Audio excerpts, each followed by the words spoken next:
This podcast episode was made possible in part with support from Sacred Rights, a project funded by the Henry Luce Foundation and the E. Rhodes and Leona B. Carpenter Foundation and hosted by Northeastern University.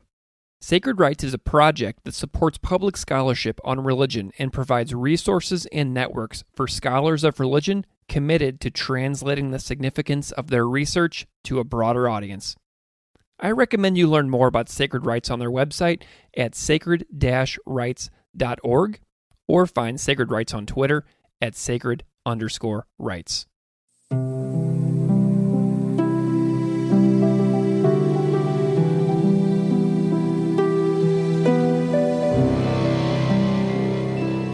Welcome to Classical Ideas.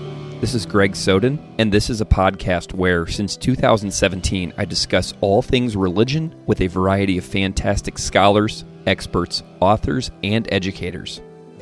On this episode, my guest is Dr. Popy Begum. Popy Begum is an assistant professor of criminology and criminal justice at St. Louis University. She received her BA in International Criminal Justice and a certificate in dispute resolution from John Jay College of Criminal Justice. And her master's is in criminology and criminal justice from the Center of Criminology at Oxford University. Her dissertation study of Hindu and Muslim sex workers in New Delhi combines ethnographic field observations of the red light district and 102 in-depth interviews via respondent-driven sampling. And this dissertation research is the exact topic of our conversation for this episode. Please enjoy this conversation on sex work, religion, and India with Dr. Popy Begum. Dr. Popy Begum, welcome to Classical Ideas. Thank you so much for having me, Gregory. I'm really delighted that you're here and that we can spend some time together today talking about you, your career, and your work. I'm wondering if you can spend a moment and just introduce yourself a little bit to the audience out there so they know a little bit about who you are and what you do. Hello, listeners. I'm Dr. Popy Begum. I'm an assistant professor of criminology and criminal justice at St. Louis University. I identify as a criminologist. I study the intersection of race, ethnicity, gender, and religion within the context of crime, deviance, and victimization. Currently, I'm studying sex work, particularly the relationship between religion and sex work. My geographical areas where I do the research at the moment is New Delhi, India, and New York City, United States. I started off as an international criminal justice major at John Jay College, and I took a few courses around human trafficking and sex work, and that's what introduced me to the field. And then I went on to get my master's in criminology and criminal justice research methods at the University of Oxford, and I continued to do international and comparative work. My thesis there focused on forced marriages, and I compared the experiences of victims, survivors, stakeholders, and community members on both sides of the Atlantic, London and Oxford, as well as New York City. And then, I went back to school for my PhD at the School of Criminal Justice at Rutgers University, Newark, and an opportunity arose, and there I went. What was it about criminology that drew you in originally? Can you remember some of those original, igniting moments that kind of pulled you into that path? Yeah, so this is public knowledge, and I've been talking about it for quite some time. So one of my brothers was incarcerated. Obviously, my family system impacted, and that introduced me to the criminal justice system because my family are immigrants, including myself. I was born in Bangladesh and raised in New York City. I started to do a lot of translating work for my mother. When I was a teenager, about 16 years old, my brother got stabbed and killed. It ignited a fire in me where I wanted to really understand why violence is committed and have a better understanding of that, because I felt that the tragedy had shattered my world. And as a result, I decided that I wanted to go back to school, meaning I want to continue my education and go to John Jay College of Criminal Justice. And that's really what introduced my curiosity around criminal justice and criminology issues. How does religion tie into this? Because as you know, you're on a podcast where I primarily focus on scholars who are in the religious studies field.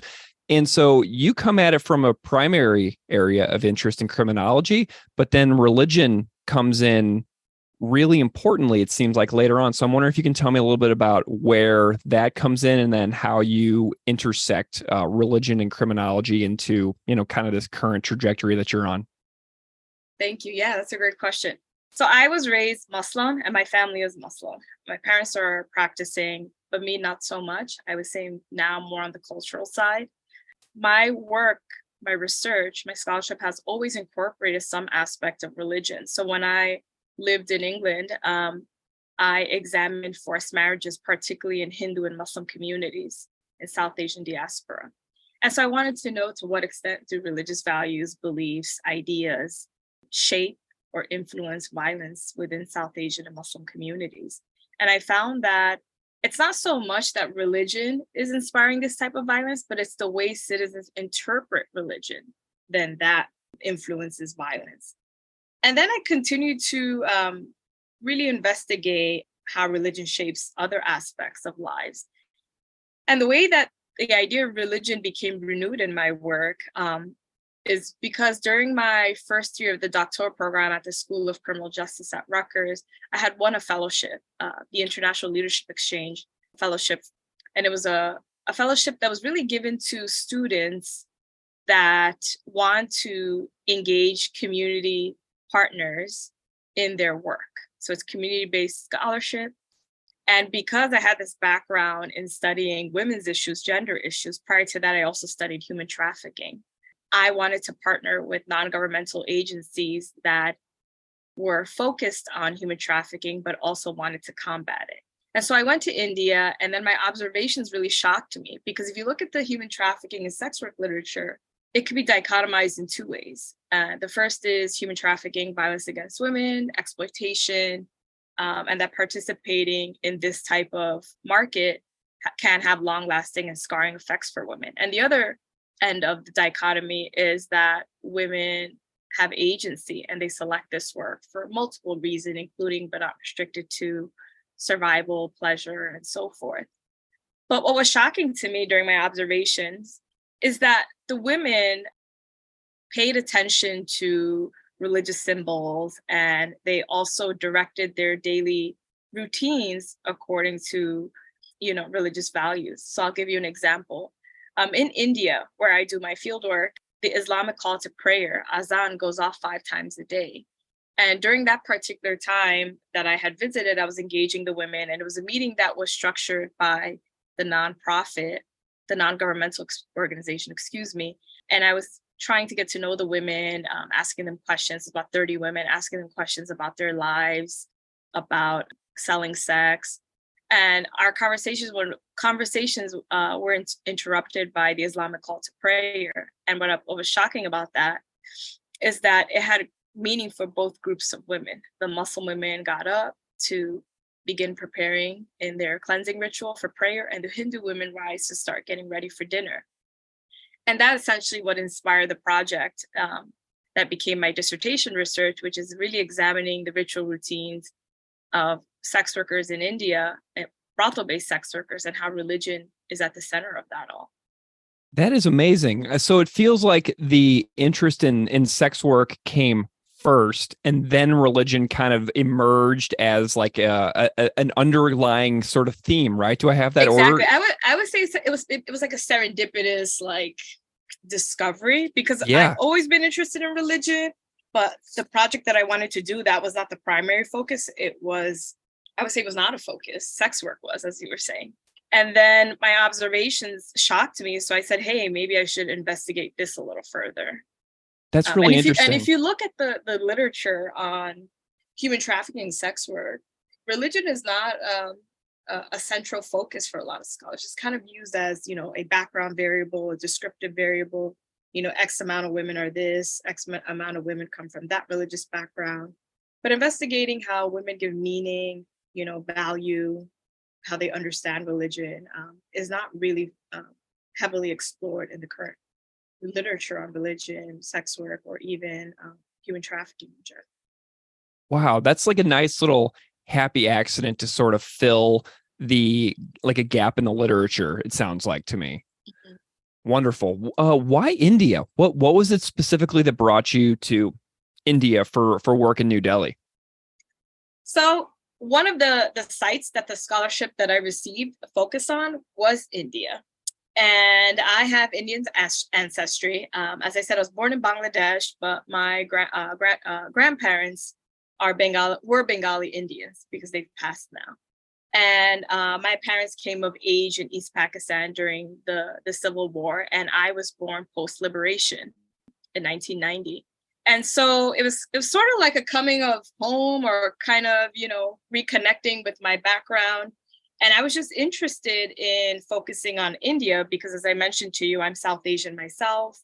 I lived in the UK. I continued to study South Asian diaspora. And so I felt that this was the next thing for me. And fortunately, I was selected to receive full funding for this opportunity. So I said, hey, why not? So it just happened to be one of those opportunities where I was at the right place at the right time. And it just happened for me. Amazing. Had you ever been there before? Was that your first time going? First time. Yeah. Wow, that is absolutely wonderful. Well, I want to chat a little bit about this, the piece that you sent over.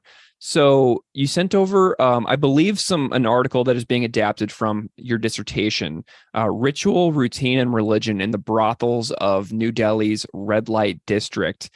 And I'm wondering if you can just tell me a little bit about why you're interested in the life stories of sex workers in general. Tell me, what is it about this topic that draws you in?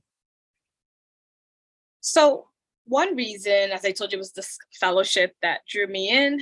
But I think a secondary reason is because I really wanted to, one, get at the center of what moves them, how they structure their lives, and why. Because currently the debate is very dichotomized. It's either they're trafficked or it's either they have agency.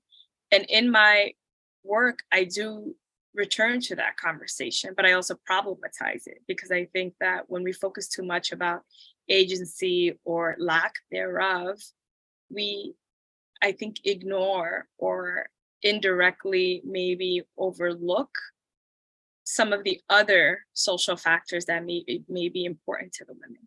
It's also not a surprise that in South Asia, religion does play a really crucial part in the lives of citizens, both in India, Bangladesh, Pakistan, and so forth. I wanted to understand, because of my observations, right, that happened serendipitously, the Islamic call to prayer went off. I found it a little alarming, or I guess a little confusing, because when you think about religion and sex work, the two are naturally supposed to be mutually exclusive, right?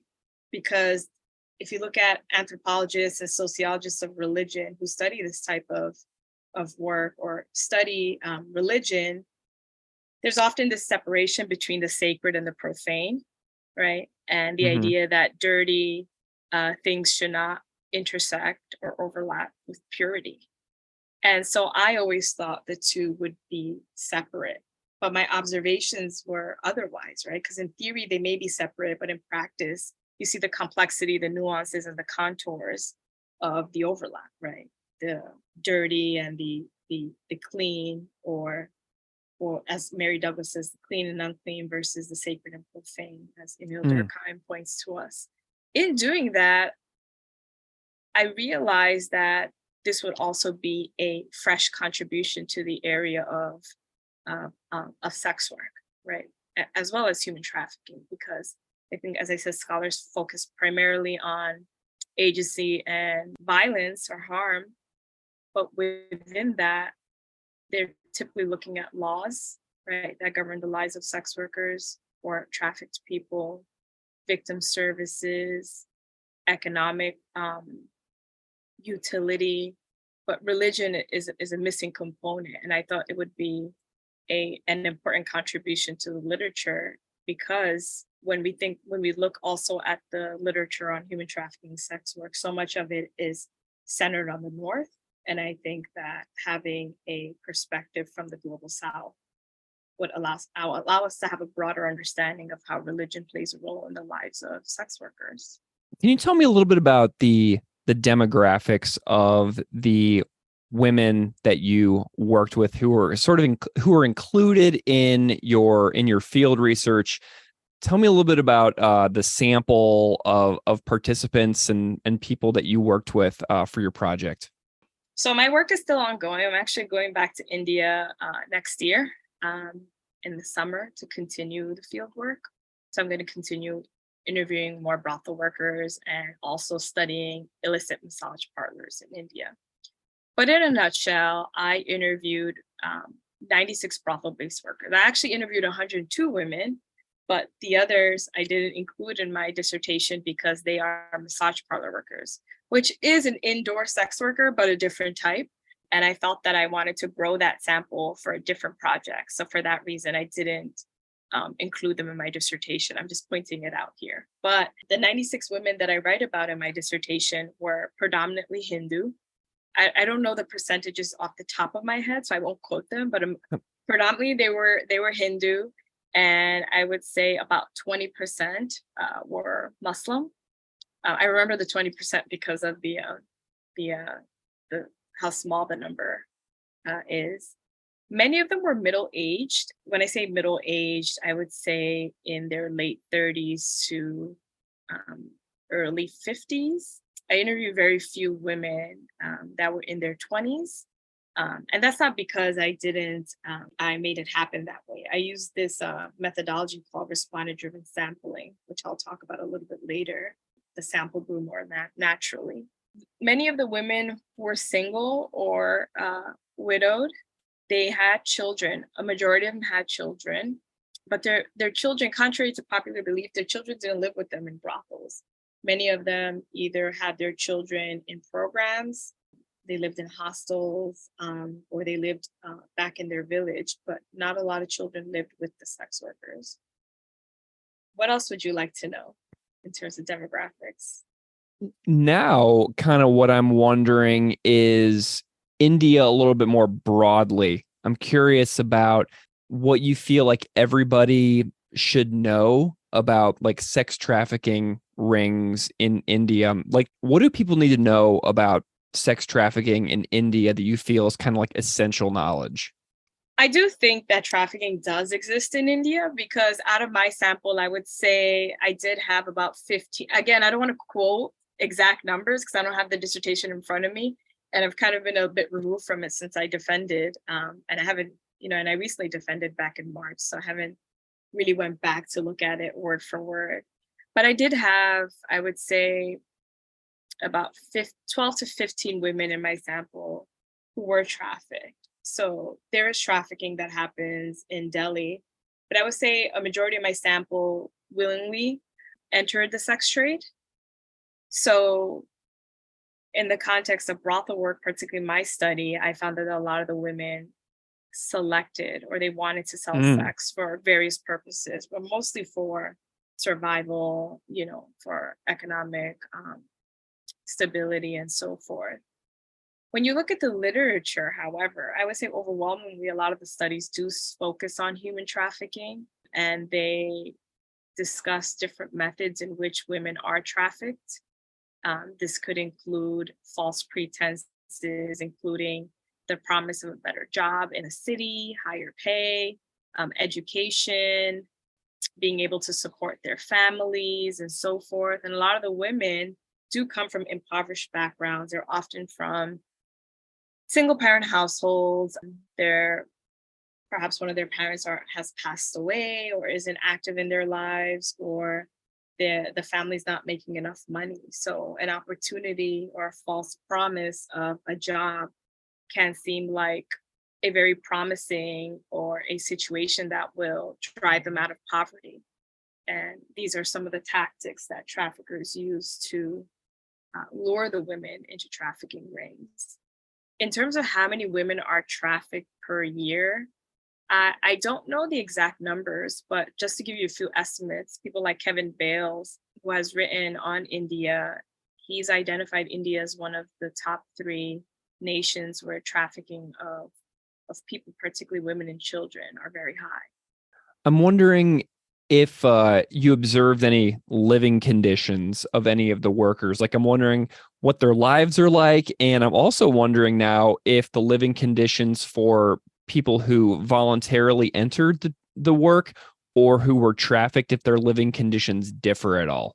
That's a great question. So I only observed a handful of brothels, about three. And in those brothels, typically there are about, I would say, 10 women living there. They're able to move freely. They have running electricity, running water. They do have to share the common areas in terms of the lavatory, the kitchen, and like the common area where guests come and go. But they typically have individual rooms as well as a compartment to their rooms where they service their clients. It's interesting because the first time I went into a brothel, a sex worker gave me a tour of it, and she took me around and she showed me where they do everything. Like, this is our lavatory. That's what they call it. Then they said, this is our kitchen. Here's where we cook. And then she takes me into her room. She goes, this is where I sleep. And then she goes, this is the activity room. This is for our guests, which is a really interesting euphemism for this is where we, sell sex, right? And I found that really interesting because I think that makes the observer, right, wonder how many of the women are here willingly and because they want to do it, and to what extent are they not here willingly. But here, clearly, she was there because she wanted to be there, because she said, this is our activity room where the guests come. So I found that really interesting. And a lot of them did use little euphemisms like that.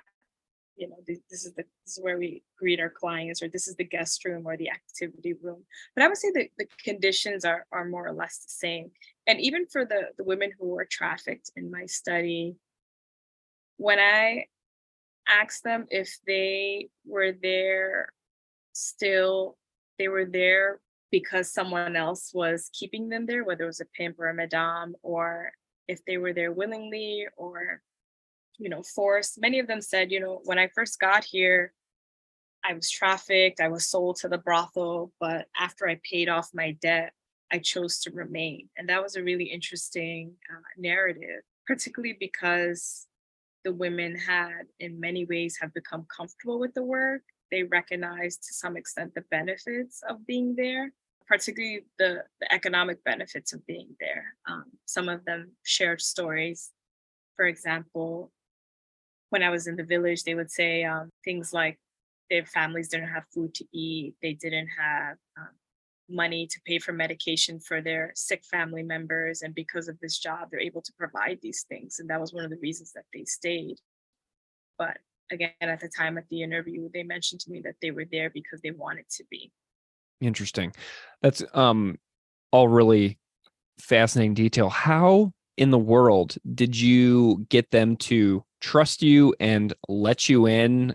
Because I would imagine that there's a story there as well. Like, why were they, even remotely interested in having you inside this place?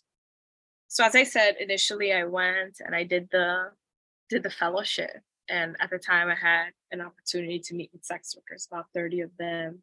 And I also had an opportunity to ask them a bunch of questions about their lives in terms of where they come from, what are their experiences around sex work, how does the community at large communicate with them, interact with them.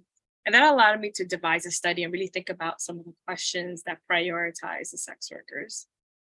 And then when I returned to India, the rapport building process, it took on various, stages.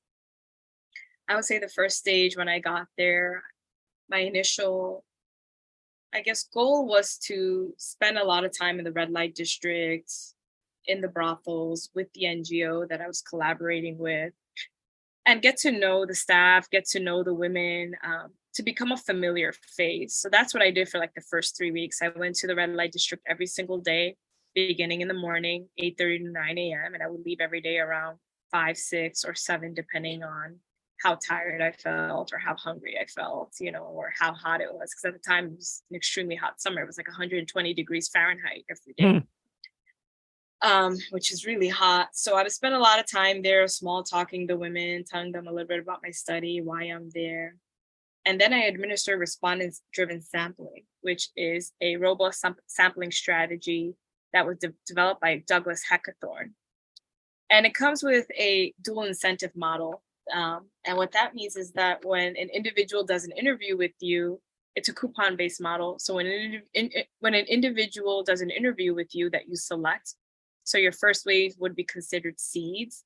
You would do an interview, you would pay them. And then after you would pay them, you would give them their stipend for the study, the incentive, and then you'll give them 3 additional coupons and advise them to nominate any 3 people from their network to the study to nominate them. And then for every successful recruit or nomination, they will get an additional stipend or additional incentive, which is the secondary report. This allows the researcher like myself to have gain an organic sample where the participants do a lot of the work. They naturally select 3 people in their network that they trust to come and participate in the study, and then that sample grows. The idea is to get at least 6 waves of data collection to help with getting a non-biased sample. And for my study, I believe I collected 7 waves. And so that's how I organically grew the sample. And again, back to the rapport building stage, when you get to know the women and you small talk them and you become a familiar face, then it becomes a little bit more easy for them to come talk to you. I'm also very small in person. I'm 5'1", and I'm 110 pounds. So I'm not very scary looking in person. And many of the women related to me as like a child in many ways, even though I was close to their age because of my size. And, I guess I have a childlike manner. So many of them often looked out for me. They wanted to make sure I was not in harm's way.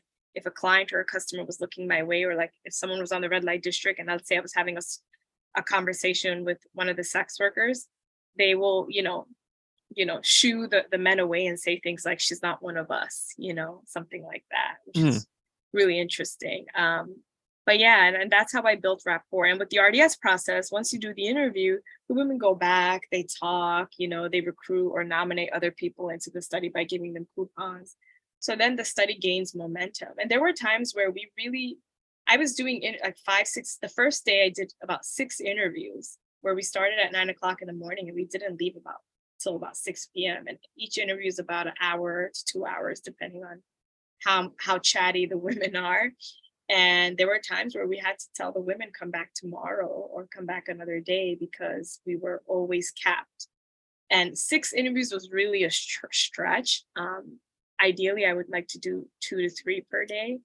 I felt like the first month and a half, we're very overwhelmed, the interpreter and I, because I understand Hindi, but I have I don't understand all the local dialects or like the local words. So I did hire an interpreter to help me navigate the environment. And so we did all the interviews together, and it was very overwhelming and emotionally taxing, but it was great because we built a lot of, friendships with the women. At the end of, I would say, a majority of the interviews, the women would cry and say things like they've never had anyone sit down with them and want to hear their stories. So it seems like they were a neglected population, emotionally and perhaps otherwise. Yeah. Very affirming of one's existence. I'm wondering, what are briefly, just what are the laws like in India involving sex work? Is there what do we need to know as listeners out there who will likely never, I can't imagine many listeners out there will ever experience this. So what are the laws like in the country? So currently the law governing sex work is the Immoral Traffic Prevention Act. And what's interesting about India is that according to the law, brothels are illegal, but the act of selling sex is not. But many of the brothel workers operate within the red light districts. And therefore, they find themselves in this very precarious position where their occupation is not, criminalized per se, but the space in which they are practicing their occupation is. And that opens or makes them vulnerable to brothel raids, arrests, and police in India often do use their discretion to make arrests. And in my sample, women have reported, very few, but women have reported that they've been subjected to brothel raids for solicitation. And sometimes customers, if they're not satisfied with the service, they will go and complain to the police officer or make a complaint at the police station. And the police officer will open up a case and then fine the women. And the women have said something like, to me, that they not only have to pay a fine to the police officer for investigating the case, but they also have to reimburse or refund the customer who was unhappy with the service. Yeah, you said you're going back next year. What are some of your goals for when you go back? Okay, thank you for asking that. Because I'm really excited to talk about it. So yes, my goals for next year are really threefold. First, because religion was a very defining feature or a critical feature in the lives of brothel workers, because it influenced what time they sold sex, it influenced the kind of sex they sold. And I'll give you an example in terms of what time they sold sex. During religious holidays like Eid or Diwali or other auspicious holidays, some sex workers would not engage in sex work. Instead, they would engage in cleansing rituals. They would pray to their respective gods, Muslims to Allah, and then Hindus to the various deities. And they also mentioned, for example, the Muslim workers, that during Ramadan, they would leave for their village for a month, and they would not engage in any kind of sexual activity. Obviously, it wasn't all of the sex workers, but many of them did. There were also sex workers who, after they would pray, particularly Muslim sex workers, after they would pray, then they would engage in sex because they felt that they couldn't afford to take the entire day off. And we saw similar patterns. I saw similar patterns with Hindu workers as well. On days that they prayed, they would not engage in sex, but sometimes after they prayed, they would engage. In terms of the types of sex acts they will and will not engage in, you again saw religion playing a role. For example, they categorize oral and anal sex as dirty, as unclean, as work that is wrong or wrongful. Some women flat out said, this violates my religious values, or this interferes with my religious beliefs. And others have said, it has nothing really to do with religion, but rather morality. And what is morality shaped by? Oftentimes religion. And so I saw patterns like that also come up. The other interesting ways that religion showed up in the interviews, women said things like, we don't sell sex to youth at all. So anyone that looks childlike or under the age of 18, we do not engage in any type of business with them. And they had various reasons for not doing so, but the main reason is because they felt that children are pure, and engaging in sex with youth would in many ways make them impure or dirty them. What I want to do next, I had a chance to observe some of the women in their brothels in terms of how religious objects are used to decorate their spaces. So they have deities, they have shrines, particularly the Hindu women, but the Muslims not so much, because obviously we're not supposed to have a photo, we're not supposed to decorate our space with ornaments. So what I would like to do next is follow the women or observe them in spaces of worship. So they have mentioned that they go to temples and mosques and shrines. And I would like to observe them in these spaces to see how they interact with religious objects, but also the general public. I would also like to do some interviews with Muslim imams and Hindu swamis to see what are their understanding of deviance and sex work. And I would also really like to continue some of the observations that I started in 2019, but didn't get a chance to go back because of the pandemic, but also I needed to finish the PhD and write it up. And it was a really long process. I started in 2019 and I wrapped up the project, meaning I wrote up the findings completely in 2023. So, now I feel like I'm ready to go back. So that's my vision. And I said, I would like to, in addition to all of this, I would like to do additional interviews with massage parlor workers and study the rise of them. Interesting.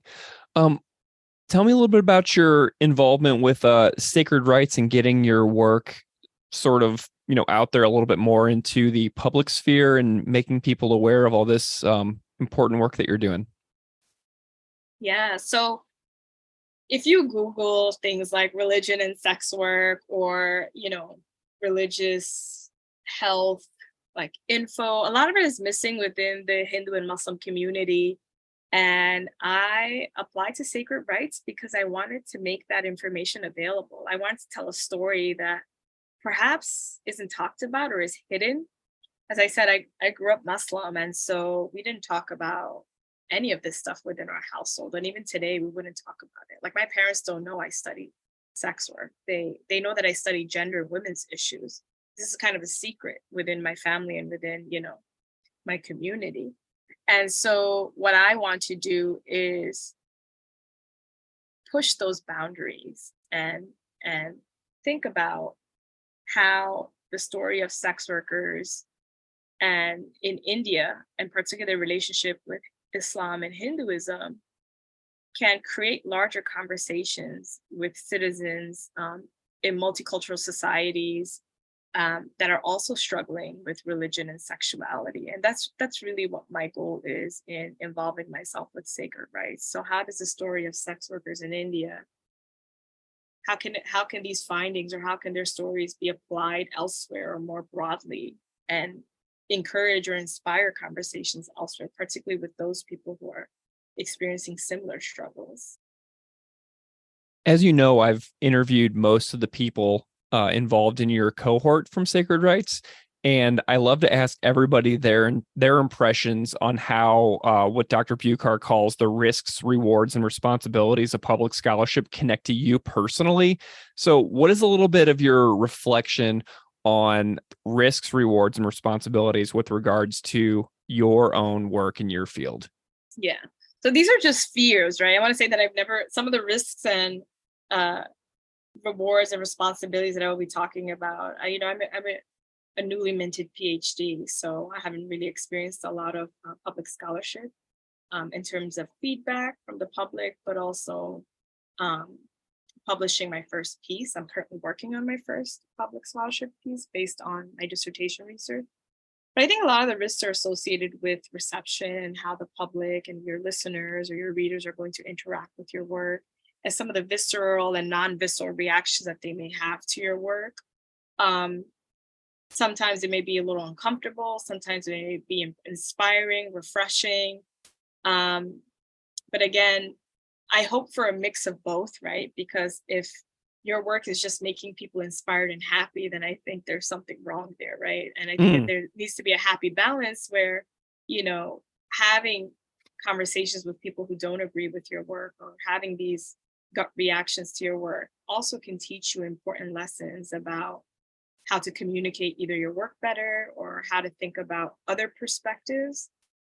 In terms of my responsibility, it's always obviously to protect the people that I talk about. Obviously, I use pseudonyms. I don't give exact, locations of brothels, but the red light district in which I work in or I have done research in, Garston Bastion Road, it's one road, right? So it's not difficult to find, but, being very careful about not giving off identifiable features or, details of people's lives where they are traceable.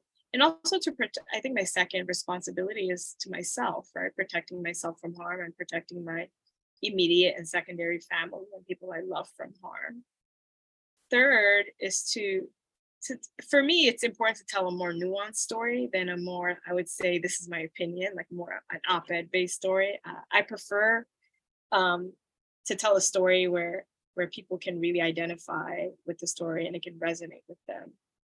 And finally, in terms of rewards, I think just getting your work out there to a public audience. I think that too many times we publish in journals that are, behind a paywall, and so it might not get a lot of readership from the public. And what I like about public scholarship is that you can engage the public, and it's in a way that allows you to practice writing for a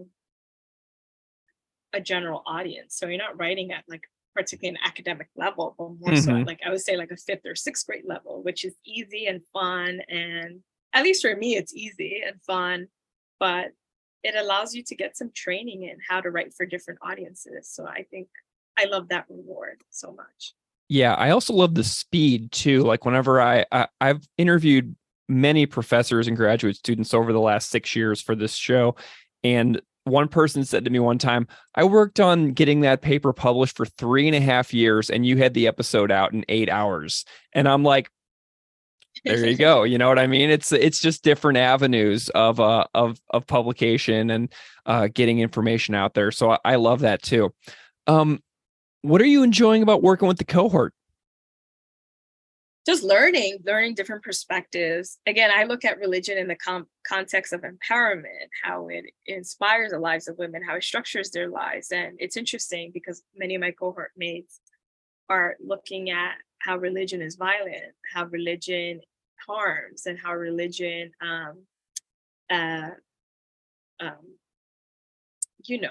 undermines women or the sexual practices of marginalized people. And it's always interesting to get that other perspective, because I did try to investigate how religion disempowers sex workers, and I found that it didn't. I asked in many ways, are you ever discriminated against? Do you feel that religion gets into the way of your work? And many of them said no. And I think, again, I really am enjoying learning from others, particularly how other people are framing religion, how they're investigating religion, how they're writing about religion. I'm wondering if you have any ways that people can find your work or anything, if you have like a website or anything like that you wanted to promote for listeners out there, if they wanted to follow along in the future or get in touch. Yeah, so currently I'm working on my personal website. I hope to have it running in like a month or two. But you can go on my academia edu page, and I keep that site pretty updated. I do need to update it because my bio is not updated, but most of my publications can be found there. And additionally, my academic website, so SLU and St. Louis University, if you Google St. Louis University Popy Begum, my profile should come up soon. So wonderful. Well, Dr. Popy Begum, congratulations on your new role in St. Louis, my hometown. So it's really cool to see you going there and starting a new adventure post-graduation with your PhD. So a lot of changes, lots to be looking forward to, as you've said. So I look forward to following along and seeing where you go in the future. So thank you so much for coming on the podcast and chatting with me. It's been a real pleasure. Thank you so much, Gregory. I really enjoyed my time with you.